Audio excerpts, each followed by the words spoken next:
Good evening, it's meteorologist Kerry Cooper. Our chances of showers and thunderstorms on the increase the next few days, especially by Wednesday as a weak front and upper level disturbance move into the area.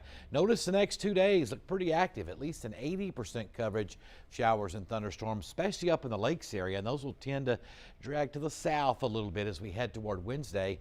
Well, that's nice, keeping the temperatures below normal in the 80s. Thursday, Friday, the rain coverages begin to drop, but still half the area seeing showers and thunderstorms during the day on Thursday and Friday. I'm thinking we'll be okay for high school football both nights. It looks like most of the showers and thunderstorms will be during the afternoon and maybe the early evening, kind of late morning afternoon deal. Then we dry out a little even more over the weekend, but even then still a 40% coverage. So hey, can't beat this forecast.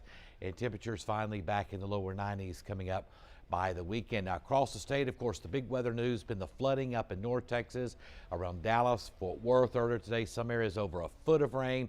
That's associated with a slow moving cold front. It is working slowly to the south, and a series of upper level disturbances and a line of storms has formed this afternoon. Nothing severe here, just a line of showers and thunderstorms. This should move into the lakes area a little bit later on this evening before weakening before it reaches the triangle.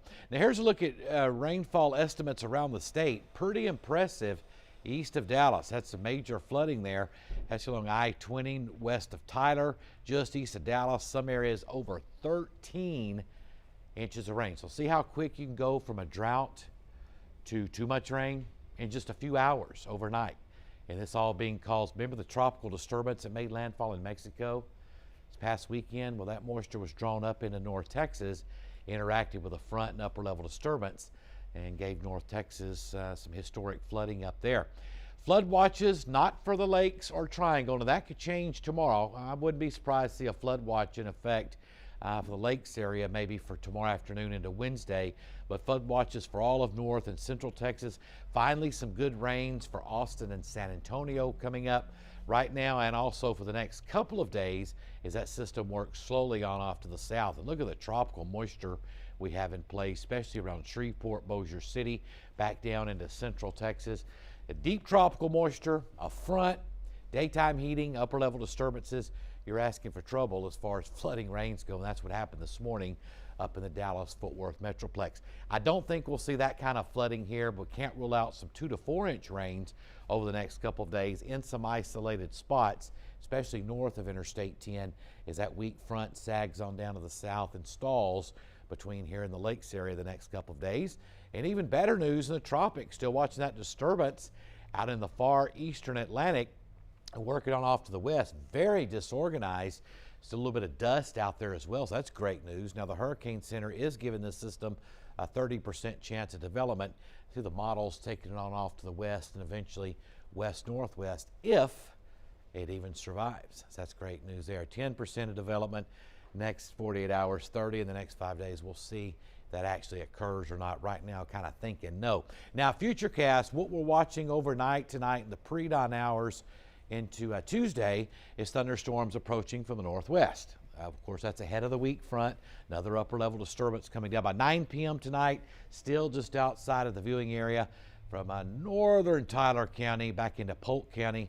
A line of showers and thunderstorms there working on off to the southeast.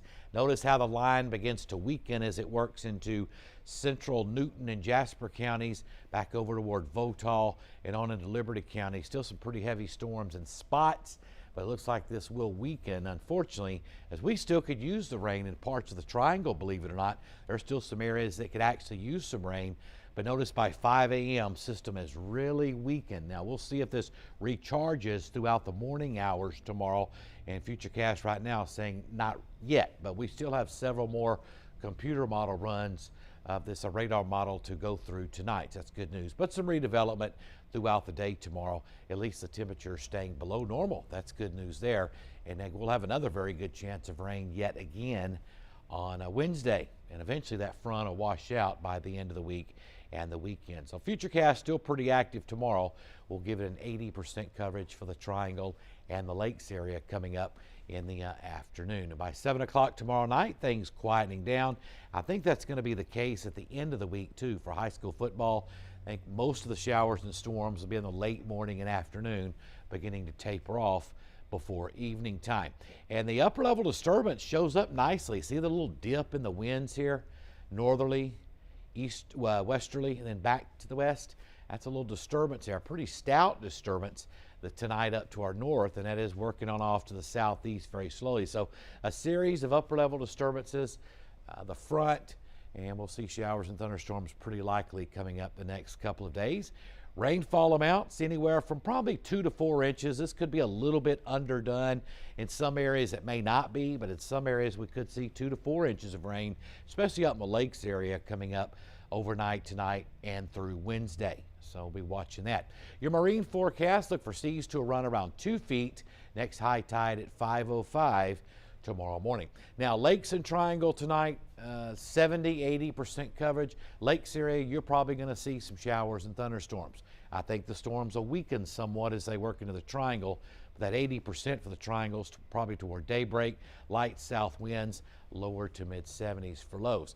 And for tomorrow, and 80% coverage, showers and thunderstorms, high temperatures in the mid-80s, so at least we're staying out of the 90s unless we just don't see much rain at all in the triangle. And we'll see the sunset tomorrow evening at 7:50. 10-day forecast, next 2 days look to be the wettest, 80% coverage. Tomorrow, Wednesday, could be some heavy rains and spots. It's not going to rain all day, not going to rain all night, but could be some heavy rains and spots, 80s for highs. Thursday, Friday, still pretty active. About half the area seeing showers and storms during the morning and afternoon hours. Back up to around 90 Friday. Weekend, slowly going down on the rain coverages, but still scattered at 40%. That's about normal, just a little above for this time of the year. And then it's back up to 50% again early next week. Now the surge of moisture comes in off the Gulf of Mexico and back down to 30% by the middle part of next week. Don't forget to follow us and like us on Facebook and Twitter. And don't forget to download the Channel 12 KBMT app. And also for more weather, you can tune into the app 24 hours a day.